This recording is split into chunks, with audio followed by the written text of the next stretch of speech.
इसीलिए तो मैं यहाँ आ जाई हूँ। मैं बहुत अच्छे से जानती हूँ कि तू अपने भाई को राखी बांधने के लिए कितनी बेताब है।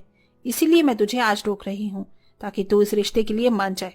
अगर तू मान गई तो तेरा भाई भी मान जाएगा, क्योंकि वो तेरी बात कभी नहीं काटता। भाभी, मेरा रास्ता छोड़ो। स्टेशन पर कोई नहीं होता, सिर्फ अंजलि और आशा होते हैं और रात के 2 बज रहे होते हैं। अंजलि आशा को धक्का देकर वहां से चली जाती है।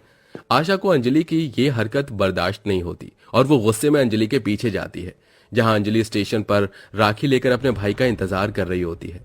गुस्से में जलती आशा अंजलि को ट्रेन के आगे धक्का दे देती है और बेचारी अंजलि की वहीं मौत हो जाती है। और आशा गांव में जाकर सभी से झूठ कहती है कि अंजलि ने खुदकुशी कर ली।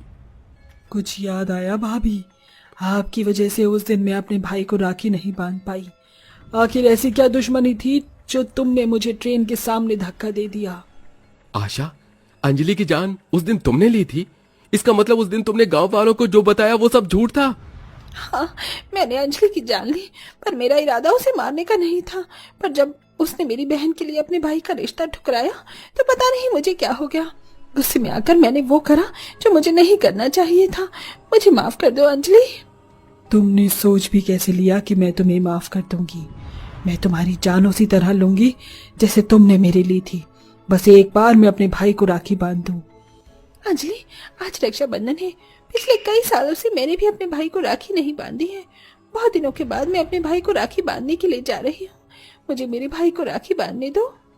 इतना बोलकर आशा अंजलि के सामने हाथ जोड़कर अपनी जान की भीख मांगने लगती है। पर तभी एक ट्रेन वहां रुकती है और उस ट्रेन में से एक भूत उतरता है, जो अंजलि को आवाज देकर स्टेशन पर उसे ढूंढने लगता है। छोटी, तू कहाँ है? देख, तेरा भाई तुझसे राखी बंधवाने आया है। तुझे याद है ना कि गाड़ी सिर्फ स्टेशन पर 5 मिनट के लिए रुकेगी। उस भूत को स्टेशन पर देख वहां खड़े सभी लोग डर जाते हैं, क्योंकि वो भूत कोई और नहीं बल्कि अंजलि का भाई था। चुड़ैल अपने भूत भाई को देखकर हैरान हो जाती है और उसे रोककर उसके गले लग जाती है। रोते हुए उससे उसकी मौत की वजह पूछती है। भैया, तुम भूत कैसे बन गए? तुम्हारे साथ क्या हुआ? अंजलि मेरी बहन, आखिर तू मुझे मिल ही गई। उस दिन जब ट्रेन यहाँ आई और मैं स्टेशन से उतरा तो मैंने यहाँ लोगों की भीड़ देखी। भीड़ देखकर जब मैं यहाँ आया तो मैंने देखा कि तेरी लाश स्टेशन पर पड़ी है। तेरी लाश को देखकर मेरे पैरों तले जमीन खिसक गई। मैं राखी वाले दिन तेरी मौत का सदमा बर्दाश्त नहीं कर पाया और मुझे हार्ट अटैक आ गया और मैंने भी वहीं दम तोड़ दिया। बस तब से ही मैं हर साल राखी पर इसी स्टेशन उसी ट्रेन में आता हूँ। ट्रेन 5 मिनट के लिए यहाँ स्टेशन पर रुकती है और मैं तुझे ढूंढता हूँ।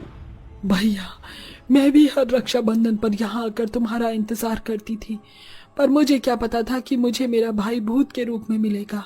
ये सब कुछ इस आशा की वजह से हुआ है। मैं इसे छोड़ूंगी नहीं।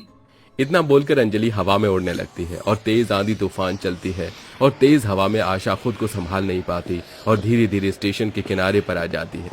और जैसे ही ट्रेन आती है आशा ट्रेन के सामने गिर जाती है और उसी वक्त सबके सामने आशा की मौत हो जाती है।